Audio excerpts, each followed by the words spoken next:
wabarakatuh. Berjumpa lagi dengan Ustazah Regil dalam pelajaran IPA. IPA mudah dan menyenangkan. Bagaimana kabar kalian hari ini? Semoga selalu dilindungi oleh Allah Subhanahu wa Ta'ala. Jangan lupa tetap jaga kesehatan, beraktivitas sesuai protokol kesehatan, dan jaga daya tubuh kalian agar terhindar dari COVID-19. Pada kesempatan kali ini, kita akan belajar mengenai materi zat adiktif.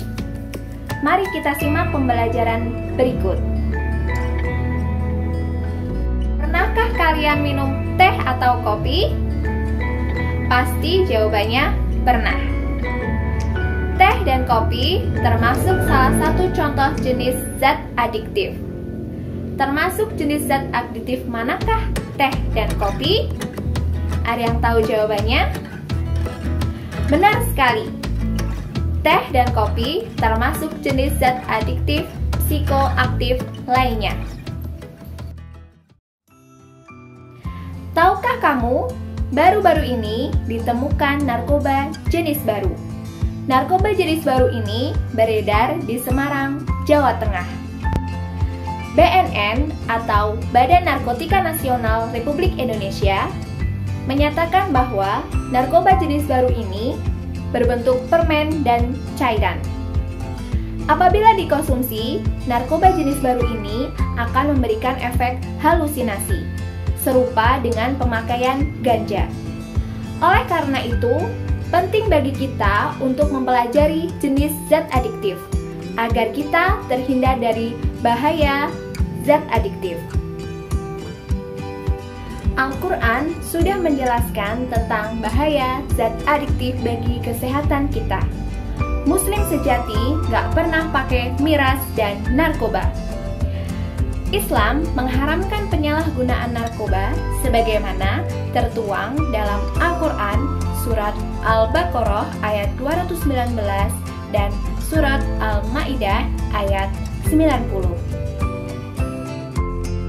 Dalam surat Al-Baqarah ayat 219 yang artinya, mereka bertanya kepadamu tentang khomer dan judi, katakanlah, pada keduanya terdapat dosa besar dan beberapa manfaat bagi manusia, tetapi dosa keduanya lebih besar dari manfaatnya. Dan mereka bertanya kepadamu, apa yang mereka nafkahkan? Katakanlah, yang lebih dari keperluan. Demikianlah Allah menerangkan ayat-ayatnya kepadamu supaya kamu berpikir. Dari ayat ini, jelas bahwa Allah Subhanahu wa Ta'ala melarang umatnya untuk mendekati khomer. Khomer yaitu minuman keras yang termasuk dalam jenis zat adiktif. Selanjutnya, dalam surat Al-Ma'idah ayat 90 yang artinya, hai orang-orang yang beriman, sesungguhnya meminum khomer, berjudi, berkorban untuk berhala, mengundi nasib dengan panah, adalah termasuk perbuatan syaitan. Maka jauhilah perbuatan-perbuatan itu agar kamu mendapat keberuntungan. Dari dua ayat yang tadi sudah Ustazah sampaikan, jelas sekali perintah Allah Subhanahu wa Ta'ala untuk menjauhi narkoba.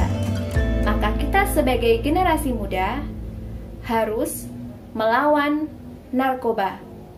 Say no to drugs. Zat adiktif adalah zat yang pemakaiannya dapat menimbulkan ketergantungan fisik yang kuat dan ketergantungan psikologis yang panjang. Pada materi kali ini, kita akan mempelajari tentang jenis zat adiktif dan dampaknya terhadap kesehatan. Kemudian, upaya pencegahan diri dari pengaruh zat adiktif. Jenis zat adiktif ada 3. Yang pertama, jenis narkotika. Yang kedua, jenis psikotropika. Dan yang ketiga, jenis zat psikoaktif lainnya.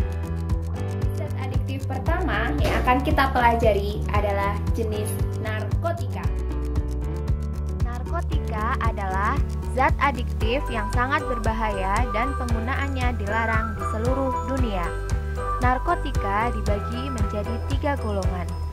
Golongan pertama, golongan kedua, dan golongan ketiga. Berikut adalah contoh zat yang termasuk narkotika golongan 1.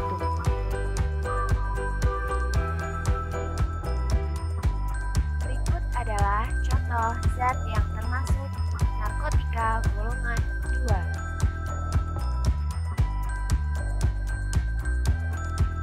Berikut adalah contoh zat yang termasuk jenis narkotika golongan 3. Dampak penggunaan narkotika terhadap kesehatan. Penggunaan heroin, morfin, opium, dan kodein. Berikut adalah efek penggunaan jangka pendek dan jangka panjang. Selanjutnya, penggunaan ganja. Penggunaan jangka pendek pada ganja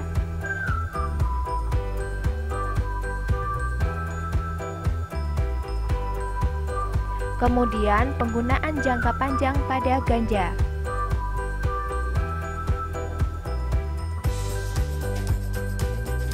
Jenis zat aditif kedua yang akan kita pelajari yaitu jenis psikotropika. Psikotropika adalah zat atau obat baik alamiah maupun sintesis yang bukan merupakan narkotika yang berkhasiat psikoaktif, berpengaruh selektif pada saraf pusat yang menyebabkan perubahan khas pada aktivitas mental dan perilaku seseorang. Psikotropika dibagi menjadi 4 golongan.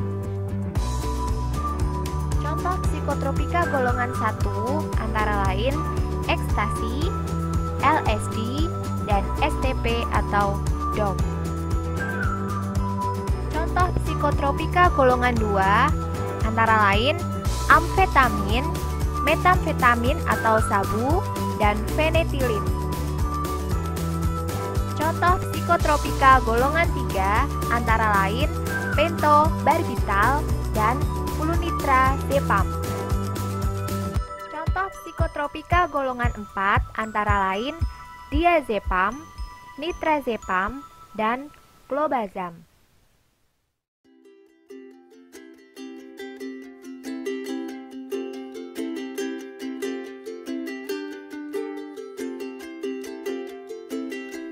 Penggunaan ekstasi dan sabu dalam jangka pendek dapat menyebabkan terjaga, rasa riang, perasaan melambung, rasa nyaman, dan meningkatkan keakraban. Namun, dalam jangka panjang akan menyebabkan kurang gizi, anemia, penyakit jantung, gangguan jiwa, dan pembuluh darah di otak dapat pecah sehingga mengalami stroke atau gagal jantung yang mengakibatkan kematian.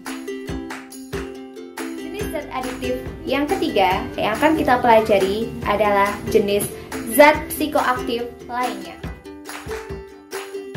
Zat psikoaktif lainnya adalah zat atau obat selain narkotika dan psikotropika yang berpengaruh terhadap kerja sistem saraf pusat jika disalahgunakan atau dikonsumsi dalam jumlah besar dan dapat menimbulkan dampak yang berbahaya bagi kesehatan tubuh. Jenis alkohol yang banyak digunakan yaitu etanol. Zat ini dapat diperoleh secara alami melalui fermentasi glukosa dengan ragi Saccharomyces cerevisiae. Alkohol yang masuk ke dalam tubuh akan masuk ke dalam pembuluh darah, menuju otak, dan menekan kerja otak. Akibat jangka pendek dari mengonsumsi alkohol yaitu mabuk, jalan sempoyongan, menyebabkan keinginan untuk merusak, dan dapat menyebabkan kecelakaan akibat mengendarai kendaraan dalam keadaan mabuk.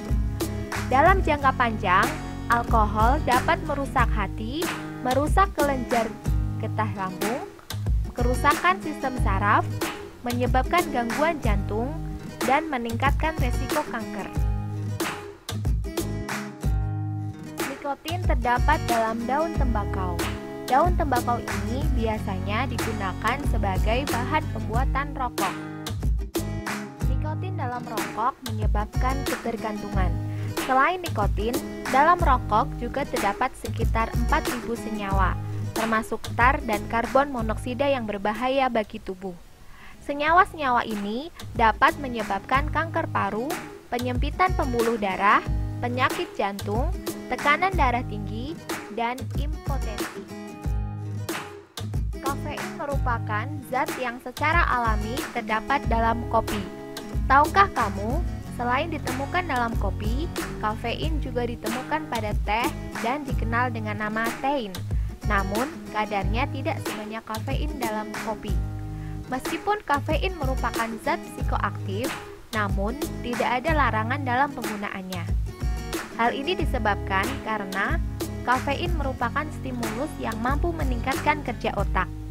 Mengkonsumsi kopi tidak dilarang, tetapi tidak dianjurkan untuk dikonsumsi secara berlebihan. Pengelompokan zat adiktif berdasarkan pengaruhnya dibedakan menjadi 3. Yang pertama adalah stimulan. Stimulan meningkatkan aktivitas sistem saraf pusat atau fungsi organ tubuh lainnya. Yang kedua, depresan.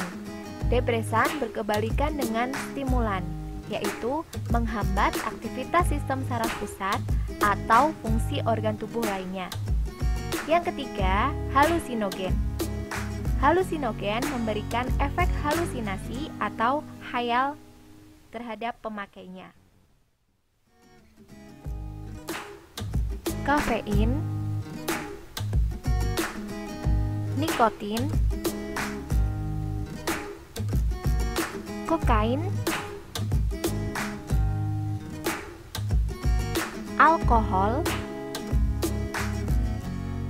LSD.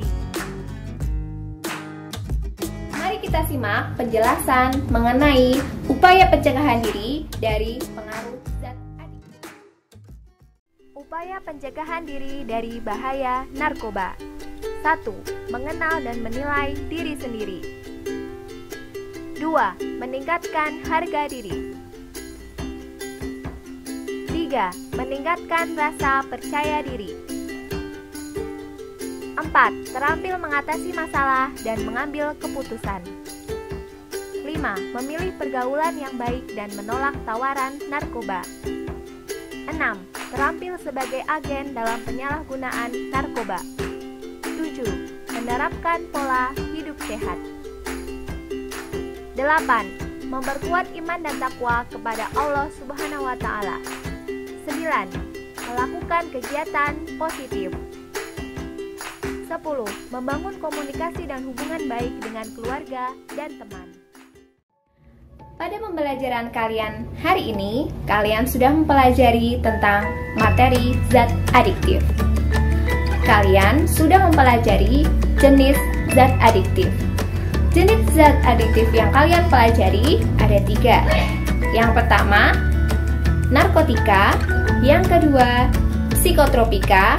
Yang ketiga, zat psikoaktif lainnya. Kalian juga sudah mempelajari tentang dampak zat adiktif terhadap kesehatan. Kemudian, kalian juga sudah mempelajari upaya pencegahan diri dari pengaruh zat adiktif. Baiklah, semoga kalian mendapatkan manfaat dari pembelajaran hari ini. Sampai jumpa di pertemuan selanjutnya. Wassalamualaikum warahmatullahi wabarakatuh.